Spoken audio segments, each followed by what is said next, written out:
Alhamdulillah wassalatu wassalamu ala Rasulillah Sayyidina wa maulana Muhammad ibni Abdillah wa ala alihi wa sahbihi wa man da'a bi da'watihi wastanna bi sunnatihi ila yaumi liqa'i rabbih wa ba'd. Bapak-bapak, ibu-ibu, hadirin hadirat, adik-adik, remaja, forum remaja masjid, forum silaturahim, betul kata panitia dari grogi Ustaz kalau banyak perempuan dekat kita. Saya mau menengok ke sini tak jelas layarnya, jadi saya mesti menengok kemari.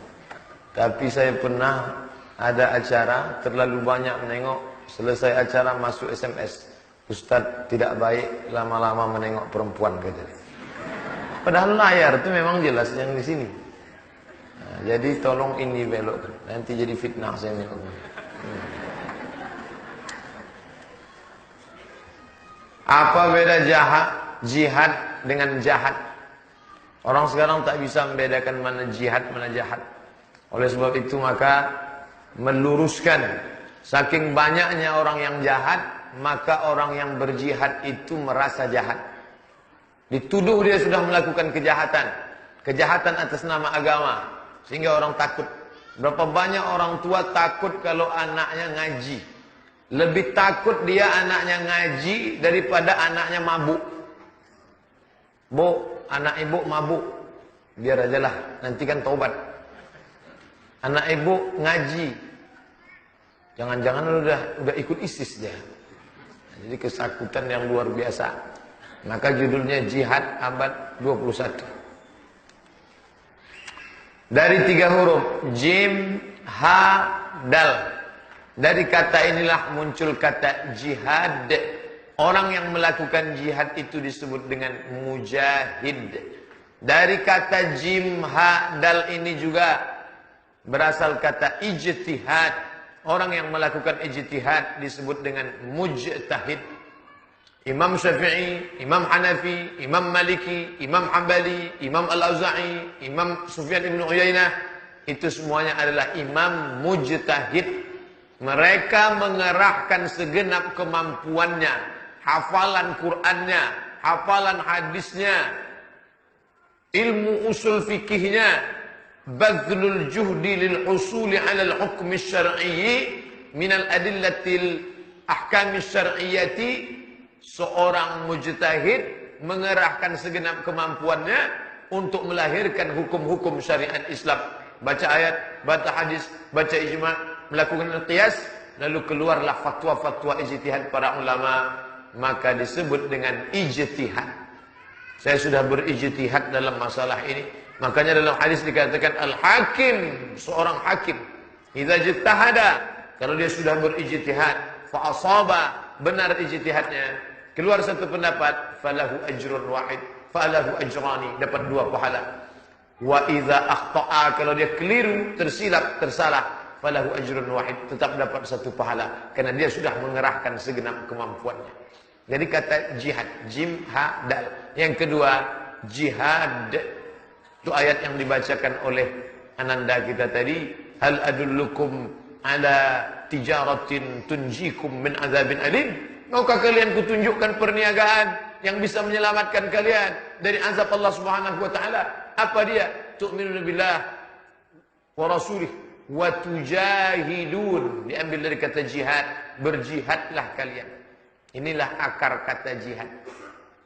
Setiap manusia yang mengerahkan segenap kemampuannya untuk berbuat baik, perempuan yang membesarkan anaknya, makanya perempuan yang melahirkan anak, mengandung 9 bulan 10 hari, mengandung setelah dengan wahnan ala wahnin. Dalam Al-Quran begitu disebutkan. Bagaimana perempuan itu mengandung wahnan ala wahnin.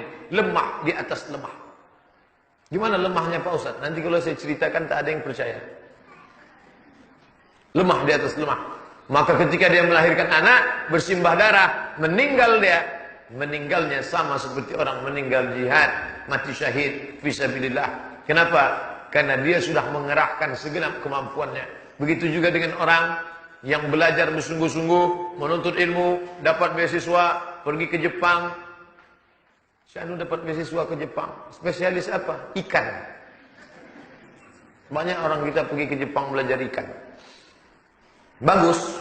Pulang ke Pekanbaru, tanah kosong banyak rawa-rawa, gali buat ikan. Tanya orang, setelah jadi dokter ikan, apa kerja dia sekarang? Beternak ikan. Satu kolam berapa ekor? 2 ekor aja. Kok sedikit betul? Itulah hebatnya. Dia ternak ikan selais itu bisa 1 ekor sebesar ikan paus.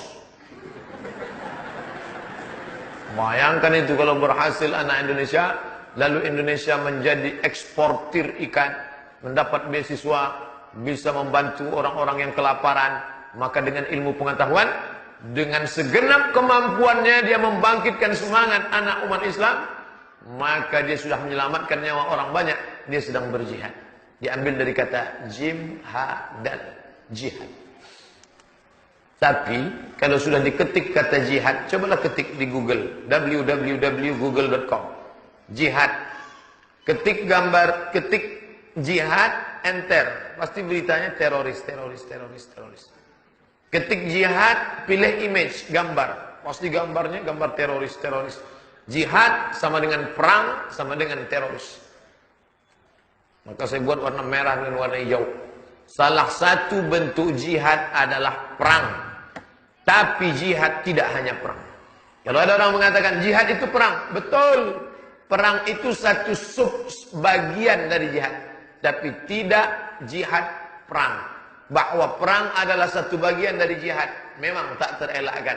Tapi jihad bukan hanya perang. Banyak jihad-jihad yang lain. Ini yang akan kita kaji insyaAllah. Itu gambar apa tuh? Peta.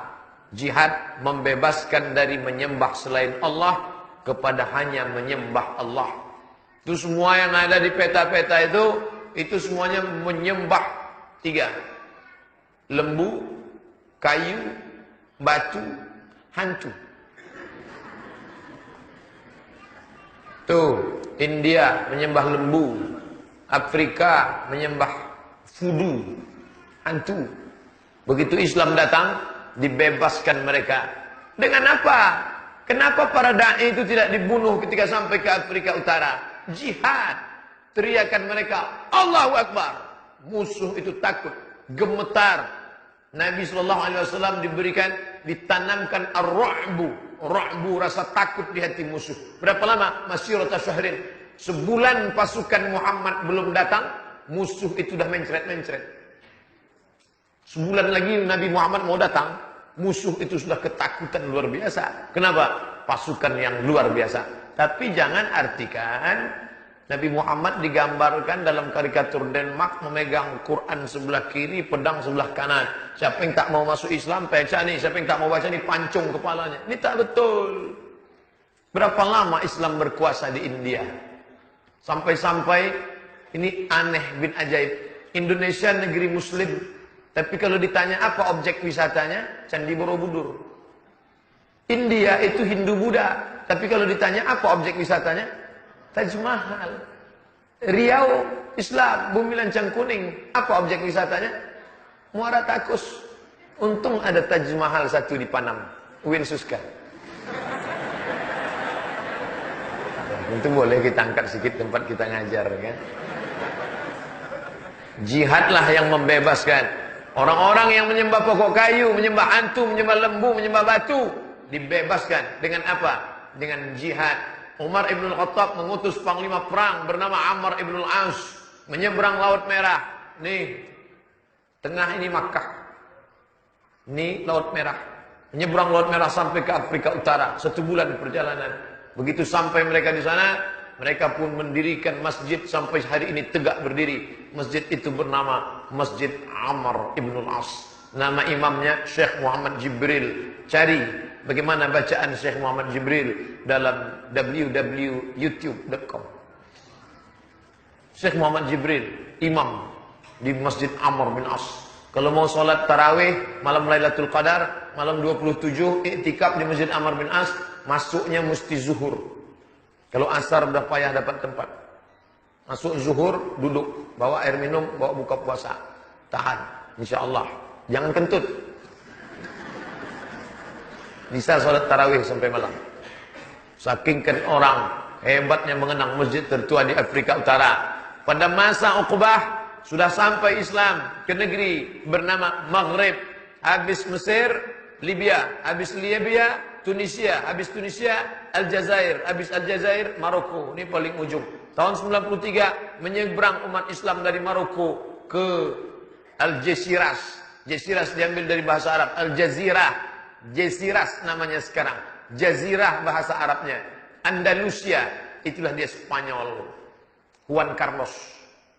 Datuk nenek moyang Juan Carlos. Seorang perempuan bernama Isabella. Dialah yang meruntuhkan kerajaan Islam. Makanya jangan nyanyikan lagi lagu Isabella. Cukuplah lagu Barakallahu lakum wa baraka alaikum wa jama'a bainakum fi khair. Atau lagu Bila Israel datang memanggil. Begitulah Islam itu menguasai dunia. Tapi Islam tak pernah menghancurkan. Sampai hari ini, kalau ada bapak ibu nanti pergi umrah singgah ke Kairo, coba lihat gereja tegak berdiri di Kairo. Tak ada yang dihancurkan oleh Islam. Sebelum naik ke atas bukit Jabal Musa, tempat Nabi Musa menerima wahyu, wattini wazaitun wa turi sinin, Bukit Tursina. Bulan Juli, bulan Agustus, libur panjang 2 bulan. Mahasiswa Indonesia pergi tur, naik ke atas Bukit Tursina. Apa yang dilihat di bawah? Gereja San Catherine. Catherine, seorang perempuan yang melarikan diri dari hiruk pikuk politik. Karena waktu itu ada pergolakan antara Kristen Ortodok dengan Kristen Katolik. Katolik menjajah Ortodok. Ortodok akhirnya lari. Dan San Catherine, seorang perempuan suci, mendirikan sebuah gereja. Ketika Islam datang, San Catherine sudah ada sebelum Islam. Sebelum Amr bin As datang ke Afrika Utara. Ketika Amr bin As datang, tidak ada yang dirobohkan, dihancurkan. Siapa bilang Islam menyebar dengan pedang? Islam sudah menyelamatkan mereka dari menyembah pokok kayu, menyembah batu, kepada menyembah Allah. Min ibadatil ibad ila ibadati rabbil ibad. Dari menyembah manusia kepada menyembah Allah, Tuhan yang menciptakan manusia dan alam semesta. Itu misi Islam. Jadi kalau dikatakan Islam itu agama fasis, Islam itu agama ekstremis, Islam itu agama teroris, Islam itu agama kekerasan, ekstrim. Kalian mesti anak-anak muda tunjukkan Islam tidak ekstrim. Islam itu lembut, sejuk dan manis. Es krim. Tak betul kalian bilang ekstrim. Mana? Kalau memang betul Islam itu ekstrim, tak akan ada Pulau Bali. Kenapa Pulau Bali masih tetap ada sekarang? Padahal amat sangat bisa Wali Songo itu mempengaruhi Sultan Demak. Sultan itu Bali suruh mereka Islam semua. Kalau mereka tak mau masuk Islam, tenggelamkan. Bisa. Kenapa? Mereka datang membawa pesan rahmatan lil alamin. Dari mulai Indonesia naik sampai ke atas, sampai ke utara, sampai ke barat. Semuanya memeluk agama Islam. Bukti-bukti bahwa Islam datang dengan kedamaian. Sampai hari ini di Mesir, negeri Muslim terbesar, Al-Azhar tertua, masih ada Kristen Ortodok Koptik 6%. Lebanon, Suriah, Palestina, masih ada orang Kristen Maronit Ortodok. Indonesia, masih ada orang beragama Kristen. Bebas, apalagi di Riau ini. Sebebas-bebasnya mereka mendirikan rumah ibadah, mendirikan restoran BPK, babi panggang karu, dan lain sebagainya. Lalu, jangan katakan jihad itu membuat kita menjadi rusak, menjadi down. Satu-satunya kata yang membuat umat Islam ente teroris. Berapa banyak saudara kita tersakiti di Amerika, di Eropa, dituduh sebagai teroris. Kalau ada perempuan bercadar, teroris. Kalau ada orang Islam berjenggot, teroris. Kalau ada orang Islam rajin sholat ke masjid, teroris. Ustaz, saya mau meminang seorang anak gadis, Pak Ustaz. Baguslah. Tapi saya tak jadi, Pak Ustaz. Kenapa? Bapak perempuan itu menuduh saya teroris. Kan sakit sekali. Saya tak bisa merasakan gimana sakitnya dia itu. Padahal jihad itu, coba tengok. Surat Al-Furqan ayat 25. Fala tuti'il kafirin. Jangan kau ikut orang kafir. Jangan ikut orang kafir. Wajahidhum bihi. Berjihadlah. Yang jadi konsentrasi kita adalah kata jahid, jihad. Jahid, jim, ha, dal. Kalau dipahami ayat ini artinya perang. Jangan kau ikut orang kafir, perangilah mereka. Siapa yang paling mengerti ayat ini? Dia seorang laki-laki yang didoakan Nabi, Allahumma faqihu fid din wa 'allimhu ta'wil. Ya Allah, dalamkan ilmu agamanya, ajarkan dia tafsir Al-Qur'an. Siapa dia? Abdullah ibnu Abbas radhiyallahu anhu. Apa kata Abdullah bin Abbas? Berjihadlah melawan mereka dengan Al-Qur'an. Makanya adik-adikku yang kalian masuk pondok tahfiz Quran, kalian sedang berjihad. Jadi bukan dipahami ayat ini, lawan orang kafir. Berjihadlah, bunuh mereka, pancung kepalanya, malam-malam rampok mereka, ambil Yamaha-nya. Bukan begitu maminya. Makanya kalau baca Quran, baca tafsirnya. Ini enggak. Jim, ha, dal, perang. Setiap ketemu kata jim, ha, dal, perang. Nah, dibaca ayat. Bismillahirrahmanirrahim. Fala tuti'il kafirina wajahidhum. Jangan kau ikut orang kafir, perangilah mereka, pancung kepala mereka, letupkan rumah mereka, ledakkan kedutaan mereka. Bukan begitu. Itu tafsir seenak udile dewi. Lalu tafsir Ibnu Abbas, apa kata dia? Berjihadlah mereka dengan Al-Quran. Apa maksud berjihad mereka dengan Quran?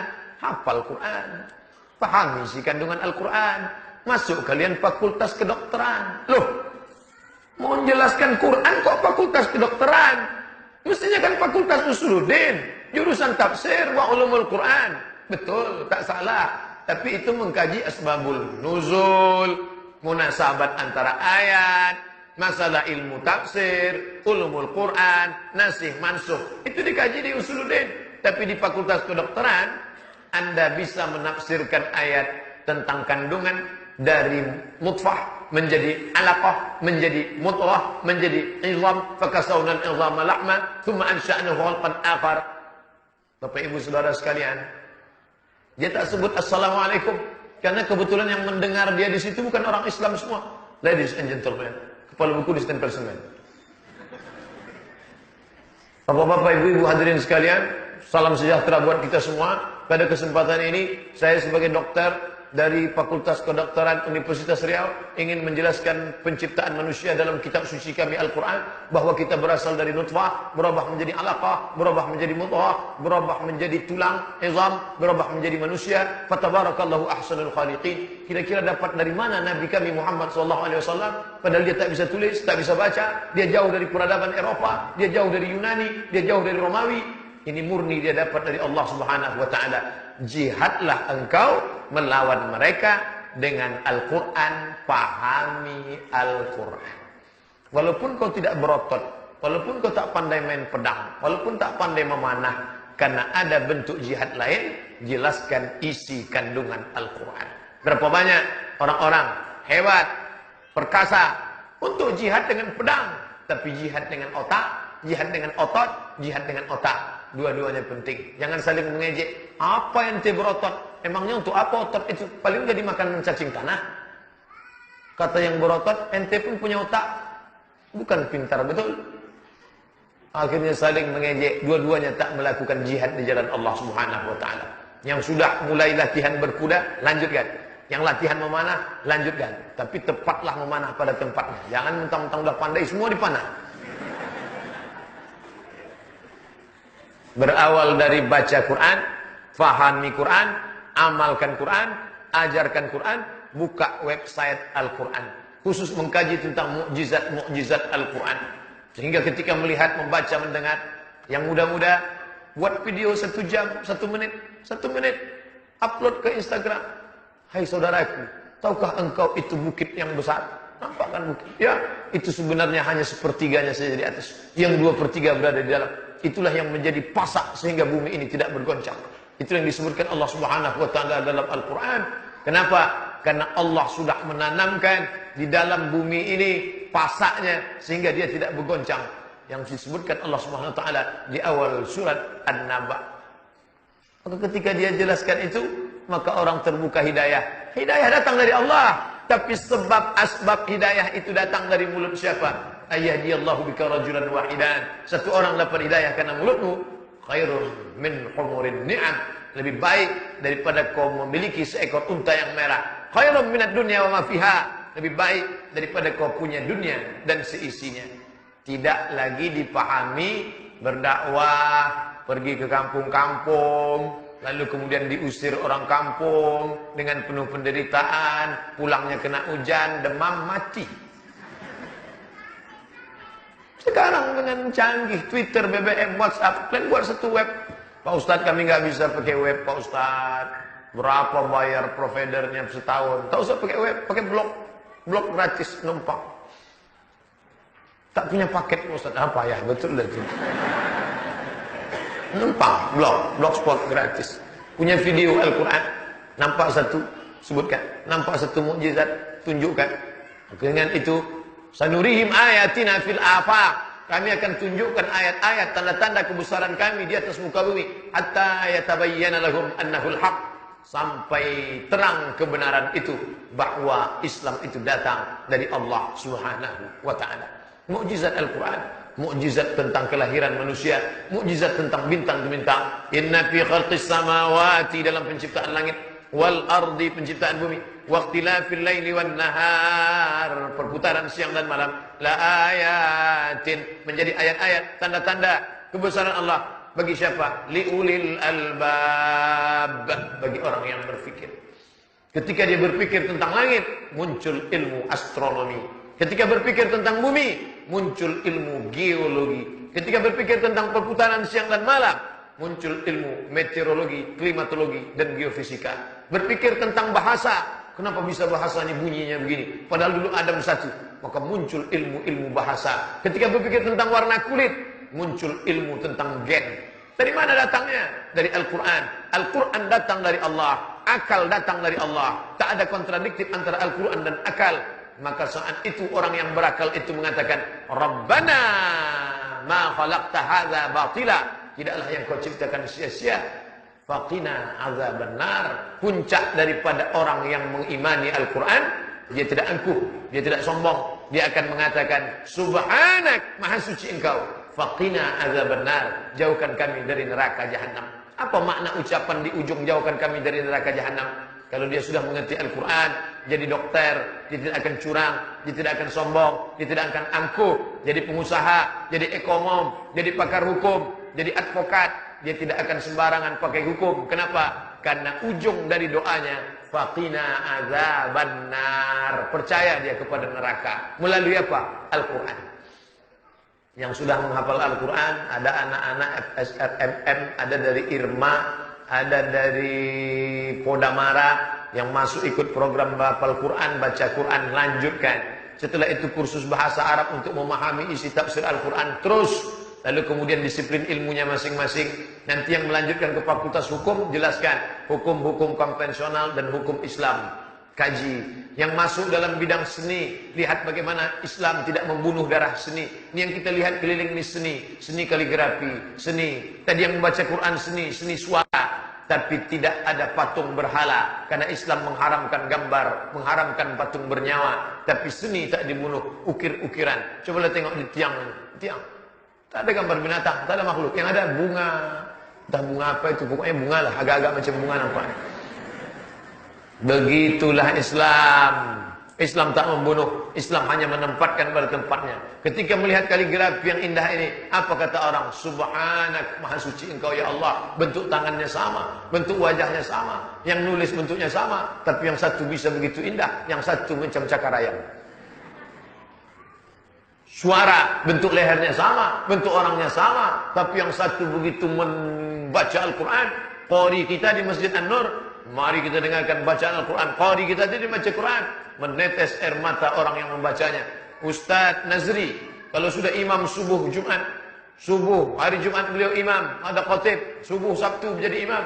Berapa banyak jamaah yang melelehkan air mata mendengar ayat dia baca, masuk ke hati dengan suaranya melingking. Hebat. Suara, seni kaligrafi, seni. Itu dari mana? Al-Quran mengajarkan kita semua. Orang semua mengambil pengetahuan dari Al-Quran. Sampai-sampai apa kata Abdullah ibnu Abbas radhiyallahu anhu? Lau dha'a minni iqalu ba'iri. Andai hilang tali ontaku, lawajadtuhu fil Quran. Tali kekang ontanya hilang, kemana aku cari? Aku temukan dalam Quran. Itu kata-kata kiasan. Sakingkan dalam Al-Quran berbagai macam ilmu pengetahuan ada. Sekarang terbagi dua. Ini dokter, hebat kedokterannya tapi tak pernah baca Quran. Yang ini hebat baca Quran tapi tak tahu kedokteran. Maka ketika diintegrasikan antara mereka berdua ini disebut dengan integrated curriculum. Inilah yang ingin didirikan di negeri-negeri Islam. Ini jihad yang luar biasa. Kata Abdullah bin Abbas, wajahidhum bihi. Berjihadlah kalian melawan mereka dengan apa? Dengan Al-Quran, dengan isi Al-Quran. Banyak juga orang sekarang berjihad melawan orang kafir dengan Quran, dibacanya Qurannya. Habis itu dihembuskannya ke wajah orang kafir. Tak bisa. Ngusir hantu jumbalang tanah bisa. Orang kafir dibacakan begitu, ngamuk dia, bawa jengkol gitu dia. Jihad terhadap orang munafik. Coba tengok ayatnya. Ya ayyuhan nabi, hai nabi. Allah tak pernah manggil Muhammad. Sampai-sampai Allah pun beradab kepada Muhammad. Tapi kalau kepada Adam dia panggil, ya Adam, uskun anta wa zaujukal jannah. Hai Adam. Ketika Yahya dipanggilnya, ya Yahya, khudhil kitaba biquwwah. Ya Yahya, ambil kitab ini dengan kuat. Musa, ya Musa, inni istafaituka 'alan nas. Tapi kepada Muhammad, carilah ayat dalam Quran. Allah mengatakan, ya Muhammad. Tak ada. Setiap kali memanggil Muhammad dengan adab, apa kata Allah? Ya ayyuhan nabi. Dalam ayat lain, ya ayyuhar rasul, balligh ma unzila ilaika min rabbik. Apa kata Allah? Ya ayuhan nabi, hai Muhammad, jahidil kuffar wal munafiqin. Jahada, jahid, berjihadlah engkau. Kalau dipahami jihad di situ perang. Hai Muhammad, perangilah orang munafik dan orang kafir. Tidak ada satupun ahli tafsir memahami ayat ini perangi orang munafik. Kenapa? Karena Nabi melarang ketika anak dari Ubay bin Salul minta, ya Rasulullah, bapakku itu munafik, izinkan aku pancung kepalanya. Kata Nabi, jangan. Kenapa Nabi melarang? Nabi tidak ingin catatan sejarah menorehkan tinta hitam. Sejarah hitam, the dark history, sejarah kelam dan gelap. Ada seorang Nabi bernama Muhammad membolehkan seorang anak memancung kepala bapaknya karena dia munafik. Nabi tak, jangan kau pancung. Kata Nabi SAW. Itu menunjukkan Nabi tidak mengatakan itu orang munafik, pancung kepala. Tidak. Lalu apa kata ulama? Berjihadlah engkau melawan orang kafir dengan cara apa? Lawan tipu dayanya, buka kedoknya, singkap kepalsuan argumennya, buatkan web-web counter-counter terhadap pemikirannya, buatkan video-video penyeimbang informasi. Di mana letak kesalahan dia? Di mana letak kekeliruan dia? Di mana kekacauan pemikirannya? Lawan pemikiran dengan pemikiran. Lawan argumentasi dengan argumentasi. Lawan kekeliruan dia dengan meluruskan informasi. Kata Ali, Sayyidina Ali karramallahu wajhah, aku tidak pernah ragu tentang kebenaran dan kebatilan. Karena dunia adalah panggung sandiwara, tempat kebenaran dan kebatilan.